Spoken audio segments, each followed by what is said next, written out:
Začnemo. Jaz bi začel, Darko, tebe bom preskočil na začetku, če v redu. Bi najprej podjetnika vprašal, Matej, pa Tadej. Zdaj, mogoče, koliko od vas veste, kaj je ESG, kaj je trajnost, tako, da znate zelo dobro, a koliko od vas ne ve tega? Jaz mislim, da odpremo to temo, zdaj pač, kaj za vaju pomeni trajnost, oziroma konkretno ESG, pa mogoče, kaj to je, kako to razumete. Lep pozdrav vsem skupaj. Zdaj, jaz sem tak zelo praktičen človek, pa si probam plastično po domače se narisati pa razumeti. ESG pomeni Environmental Social Governance.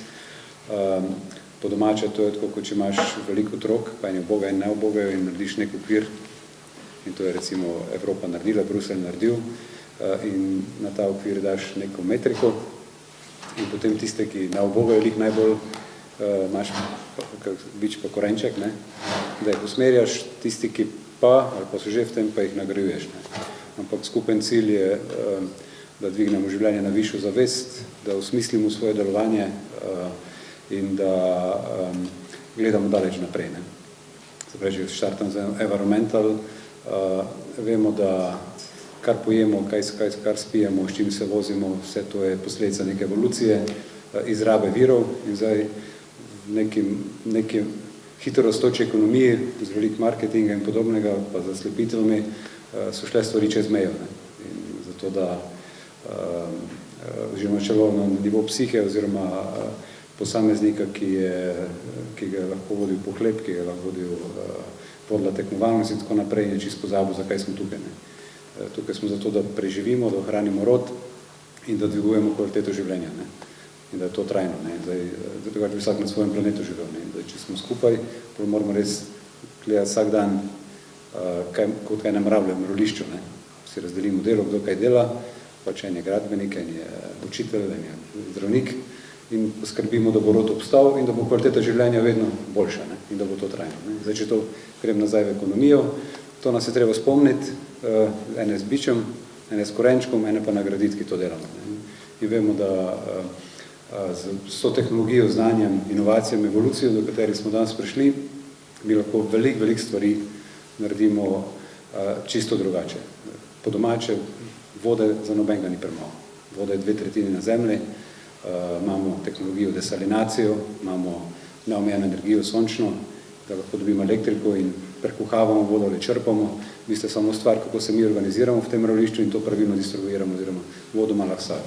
Zemlje imamo tudi, če sem tle peljamo nekje do Splita, pol Slovenije, cela Lika, to je toliko neobdelane zemlje. Imamo mikroorganizme, imamo vertical gardening sisteme v enem šotoru, se pravi, danes tekmujemo, bomo to na Marsu naredili, naredimo to hrane v kleteh, v garažah, se pravi, vse obstaja. Noben ne bi rabo biti lačen, noben žejen in še večino stvari bi že danes lahko roboti naredili. Se pravi, vprašanje je, kako priti do tega idealnega, ker se je možno pa tukaj, kjer smo danes. V neki dirki, vsak v svojem svetu, z nerazčiščenimi vrednotami in mogoče nepravim sodelovanjem. In zato imaš potem neke, recimo, da je ESG, jaz tako razumem, da nas ukaluplja v smer. Mi se ukvarjamo z mobilnostjo, pač mogoče nek notranji drive, že v osnovi bil tak, tudi se pravi, ni samo do okolja, tudi kako deluješ do sočlovekov, do zaposlenih, do samega sebe na koncu, koliko si odgovoren do družbe, ki skupaj igramo neko skupno igro, nogomet, ker so jasno pravila, po avtu se ne laufa in podobno, ne, faule se ne dela.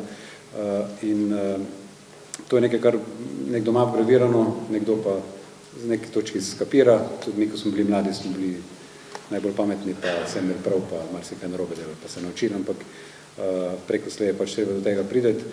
Sam poslovni model, s katerim se mi ukvarjamo, je pa trajnostna mobilnost. Se pravi, iščemo načine, kako zagotavljati v obliki storitev možnost na družbi, da se premika od A do B oziroma zadovoljuje svoje potrebe, ki niso fizično na tistem mestu, kjer je ta trenutek ta oseba, in gledamo, kakšne so nove tehnologije, kako lahko to naredimo, da si bomo čim bolj delili, oziroma da čim manj treba zemlje trošiti, ponesneževati, pa da bomo še vedno si cilje dosegli. To pomeni, da v zadnjih 10 letih intenzivno z elektrifikacijo, električni avti, skozi digitalizacijo smo avto naredili del ekosistema Internet of Things, se pravi interneta stvari, ga povezali, tako da lahko preko aplikacije si med sabo delimo avte, se pravi, rabimo manj avto, zato da svoje potrebe izpolnimo in tako naprej.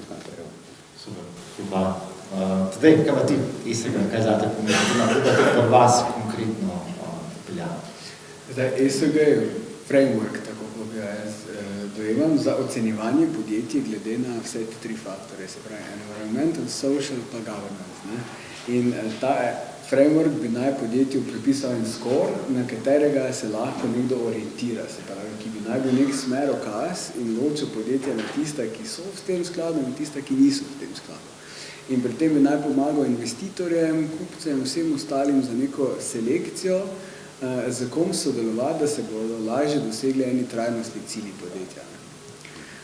Tako jaz gledam na ESG, seveda je to lahko zelo kompleksno noter, kaj ta framework pomeni, ampak na nek način je pa to olajšava za sprejemanje odločitev, po mojem. In je zanimiva zaradi tega, ker nima v spredju samo performance, se pravi, ni samo performance metrika, je ena kompleksnejša metrika, kjer je lahko tudi performance podjetja slabši. Ampak je ESG kriteriji oziroma kazalniki so pa dobri. Seveda, kaj zdaj to v praksi pomeni, tudi mene zanima, kaj bo v prihodnosti to pomenilo, katera podjetja bo dejansko ESG podjetja in to bomo zelo hitro videli, ker če naredimo društvo, pa obstajajo društva ali pa zveze ali pa karkoli, kjer probamo ovrednoti tega, ki je dejansko trajnostno, pa se v bistvu vsi prebijajo čez ta prag, potem je metrika padla. Kar pomeni, in zelo hitro bomo videli, jaz sem recimo iz podjetja, ki dela klimatizacijo, prezračevanje, ogrevanje in hlajenje z izjemno visoko stopnjo energetske učinkovitosti v nestanovanjskih zgradbah, se pravi stavbah od 1000 kvadratnih metrov. In mi znotraj industrije zelo dobro vemo, kdo zna narediti bulletproof, energetsko učinkovito rešitev v praksi. Zdaj na papirju znamo narediti vsi. Vsa konkurenčna podjetja vam obljubljajo izjemno kvaliteten prehranek pri vaših virih energije. Ampak kdo pa v praksi to uspe doseči, je pa druga pesem. Se pravi, mene zanima, če pri ESG whistleblowing channel, ko bomo lahko post-vestom degradali score nekega podjetja glede na dejanske rezultate. Ker to bo dejanski value te metrike, po mojem, če se bo to dejansko realno ocenjevalo. Hvala lepa, še pod vprašanje. Zakaj pa je to za vas pomembno? V bistvu naš produkt je enabler trajnosti. Za vse tista podjetja, ki recimo gradijo proizvodno halo, pa želijo zaoptimizirati obratovalne stroške, imamo mi naprave, ki pri tem pomagajo. Se pravi, s pomočjo obnovljivih virov producirajo več energije. Za nas je pomemben ta skor, da se lahko razlikujemo od naše konkurence, ki recimo z nami tekmuje na ceni, ker mi ne moramo tekmovati, ampak lahko pa tekmujemo na stopnju izrabe energije, lahko tekmujemo na life cycle produkta in na drugih rečeh, kot je recimo reusability produkta, da danes načrtujem produkt, za katerega upam reči, da bo po 25 letih imel vse zadeve poštimane, da bo lahko dovolj kvalitetno obnovljen za naslednjih 25 let. In če jaz da to res delam, recimo klimatska naprava, če uspem ohraniti ohišje, rekuperator, klapne in določene elemente regulacije, potem jaz ne rabim reciklirati ene naprave oziroma stran vreč, ker stavbe tudi ne vržem stran po 25 letih, ampak jo lahko dovolj kvalitetno obnovim. Kar pomeni, da sem znižal strošek nakupa te nove naprave, v 25 letih ga nisem ponovil in sem z obnovo te naprave v bistvu dosegel, da sem življenjski cikl podvojil. Okay. To je pa zdaj massive change. Ne? Ja. Imam zdaj še eno pod vprašanje to temo. Hvala. Zdaj pa Darko. Tukaj slišali smo zelo lepo odprlo, zakaj je sustainability važen za nas. Zdaj pa mogoče nekaj bolj praktičen vidik. Zato, ker je, vsi vemo, da sustainability lahko, ampak če nimaš denarja, če se ne moreš tega privoščiti, je verjetno veliko teh fake podjetij, ki govorijo, da so sustainable, pa niso. Zdaj pa, kje pa je realnost za mala, srednja podjetja? Tukaj noter večinoma so podjetniki, ustanovitelji podjetij, ki so pač mehne. Zdaj vemo, da oziroma kaj je tisto, kar zdaj že velike podjetja, ki jih to že boli konkretno, ali pa zakaj so prisiljena upoštevati neke istega standarde, pa kaj za tele tukaj, ki sedijo, to pomeni bližnji srednji prihodnosti? Okay, hvala za vprašanje, pa tudi hvala za povabilo. ESG v slovenščini pomeni ODU, taka čudna kratica je ODU, okolje, družba in pa upravljanje. Zdaj, govorimo o frameworku, mi si to tako v bančnih vodah razlagamo tako poenostavljeno kot energetska izkaznica stavbe. To je nek skor, neka boniteta, ki jo bo v prihodnje mogel imeti vsak. Zdaj, za vas konkretno to zdaj še nič ne pomeni, ampak velika podjetja tudi v Sloveniji, pa tudi v regiji, predvsem v Evropski uniji, so pa že kar prve faze dale skozi, kar pomeni, da recimo tudi banke smo obligirane skladno z regulativo. Od konca leta 2021, večina se nas je pa tega lotila 2022, se pravi lani, imamo ene take zelo poglobljene vprašalnike. V bistvu jih moramo posredovati, ampak samo velikim strankam. Zdaj govorimo o velikih podjetjih z zaposlenimi nad 500 zaposlenih ali pa z prihodki nad 50 milijonov evrov. Kar pomeni, da to za vas še ni toliko relevantno.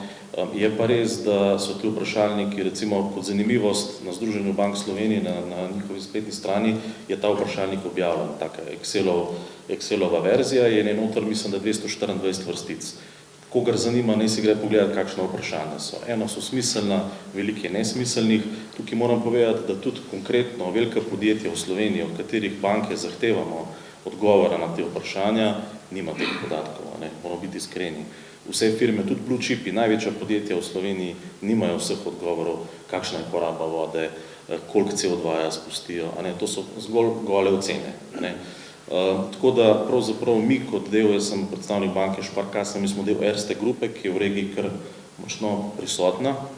V bistvu vse dobimo iz grupe. V Avstriji, v Nemčiji, na Češkem je to že kar dosti uveljavljena praksa. Se pravi, začeli smo z velikimi podjetji, vsa velika podjetja, s katerimi že sodeluješ ali pa jih onboardaš v novo razmerje, morajo izpolniti ta vprašalnik. V praksi izgleda to tako, vprašalnik je sestavljen iz dveh delov, najprej en poenostavljen del, ampak večina podjetij pade tudi v ta zelo kompleksen del in prosim, poglejte si sam za občutek, kakšna tudi butasta vprašanja se tam pojavljajo. Kar se tiče vašega segmenta, se pravi SME biznisa, zaenkrat se vas to ne tiče toliko zelo. Banke, vaš segment v Sloveniji in v Evropi obravnavamo preko tako imenovanih heatmapov, to pomeni, da glede na vašo velikost, glede na industrijo, v kateri delujete, glede na teritorialno regijo, kjer delujete, pač padete matematično po algoritmu v nek skor. Večina podjetij v Sloveniji, se pravi vašega tipa, pade v low risk, tako da se banke z vami zaenkrat še ne ukvarjamo. Vprašal si pa za kaj to pomeni, kdaj.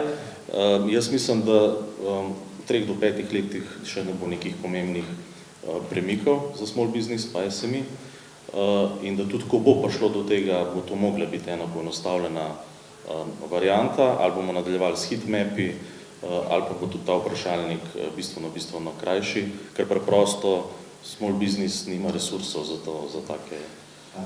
Pod vprašanje, kaj pa v praksi to pomeni za podjetje, recimo na nek skor, velik, nizek in tako naprej, pa recimo, da čez 5 let, ko bo to ratala realnost tudi za slovenske podjetnike, kaj to v praksi pomeni, dražji krediti, ali pa sploh ne dobijo, ali pa...